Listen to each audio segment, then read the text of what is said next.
Hey y'all, it's Umi Genevieve, Laced in Space Constellations on LSD. Thanks for tuning in. You could have been anywhere else and you decided to be here with me. So I always want to show gratitude, always want to show appreciation. I always want to let my peoples know that I'm glad that you're rocking out here with me. Thank you for scrolling by. Thank you for stepping in. So guys, we just experienced a full moon in Pisces and Virgo energy. So Sun in Virgo, Moon in Pisces. With the Saturn and Neptune retrograde. So a very personal one too, with this full moon energy. And again, if you've been watching my posts, you were going to date back to June and March and why these were important months and why August is part of this pattern as well. Because these were when we had these mutable shifts. Saturn in Pisces, March. Neptune and Saturn going retrograde, June. And now having this full moon energy in August. And you'll see maybe how all these months are connected to each other when it comes to changes, developments, milestones in our life. So today I wanted to talk about the true mystic. And the true mystic is going to need Virgo and Pisces. You're going to need to be able to decipher dreams, higher level learning of your senses, to now making them concrete and practical. Virgo. To be honest, when you have Virgo and Piscean energy in your chart, yes, it makes you picky because you are more in touch with this higher level of your senses. You have a spiritual connected to taste, touch, smell, sound. That's why they'll say sensory sensitive children are very gifted. They're like geniuses. So the children who are on spectrums, children who are very sensitive to taste, touch, smells, textures, at basis there. And you're going to need this energy because Piscean by itself will make you too subjective, water. So Pisces will just run into a movie theater and be like, hey guys, there's a fire.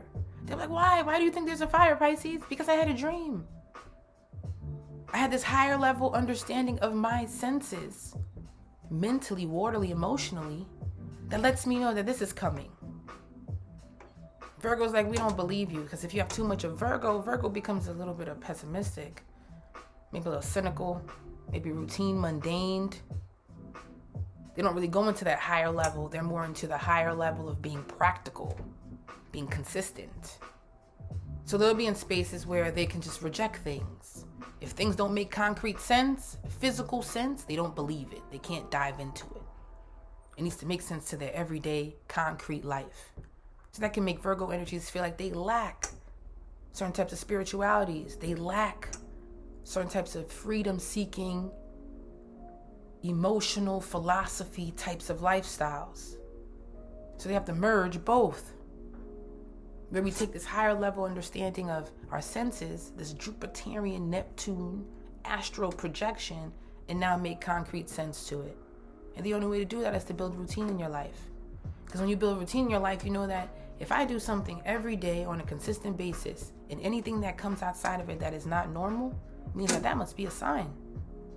Because if I'm doing something the same, and now something wants to shift me, make me mutable, get me off track, I'm going to watch that, but I'm going to keep doing my routine to see how many times that unpredictable energy happens, because that's a sign.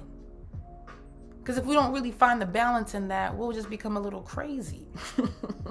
Like Piscean is known to be for, right? Too subjective. Or Virgo, too anal, where everything is wrong. You didn't even try it yet. How do you know it's wrong?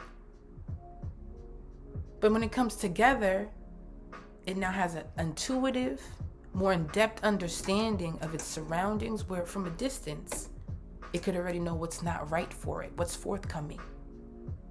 What is there subjective to, because it's balanced both. And that's only gonna come if you balance out your dream life and if you balance out your earthly and your practical life. You cannot stay in your dream life.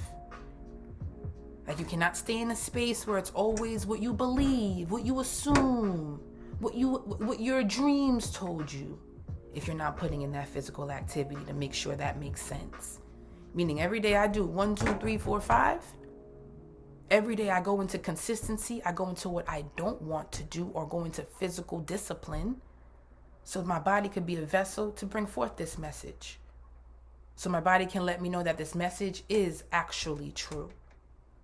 And just like if you're 2 Virgo, 2/6, where everything has to have some basis of routine, where you never jump into your spiritual, your dreams, your senses, your philosophy. that base is there, you'll feel stuck. Stuck in patterns, stuck in routines, where you wouldn't even know a sign if you've seen it. Where you wouldn't even know a sense of inspiration if you've seen it. So we got to balance out both. Also, we won't be able to come into more spirituality because now it leaves you closed-minded. We wouldn't know. It's both spaces. We wouldn't know what a sign is if we seen it. Because one, everything's a sign. One, nothing is a sign. That base is there. So just being conscious of that. And this is what this full moon should have opened up for you. Revelations. Physical activity. Maybe some of you even got back with the trainer, got back with the gym, got back in some sort of physical stimulation. That's now helping your dreams become more activated. So I'm just looking over my notes. Become more activated. But that's really what this energy wants to help you ground. Your physical and your spiritual connections. Some of you might even be taking some trips to help balance out your physical and spiritual connection. So happy full moon, everybody. Hopes this gives you more of the understanding of how to build your psychic ability. And your psychic ability cannot be mastered alone just through belief. Your psychic ability must be balanced through Virgo energy, some sort of routine. And that's why some of our biggest mystics are monks, hermits, energies who are very strong about their boundaries and what they let into their environments. And before I let you go, I just want to leave you with certain things that can be very rituals that can help you out with this type of energy. Sleeping with water by your bed, sleeping with water underneath your bed, washing away all that mutable energy, everyone else's thoughts, everyone else's ideas, being more connected with your mind, body, and soul.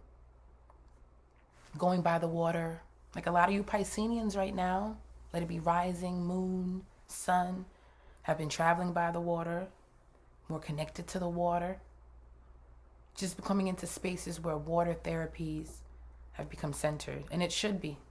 Some of you already live by the water. Piscean, Virgos, those types of energies. These are natural inclinations.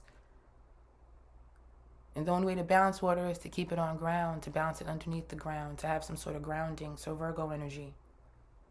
Give it something practical, something stable. Find something that lets you know that you are responsible within your philosophies, your beliefs, your wisdom, your seeing power.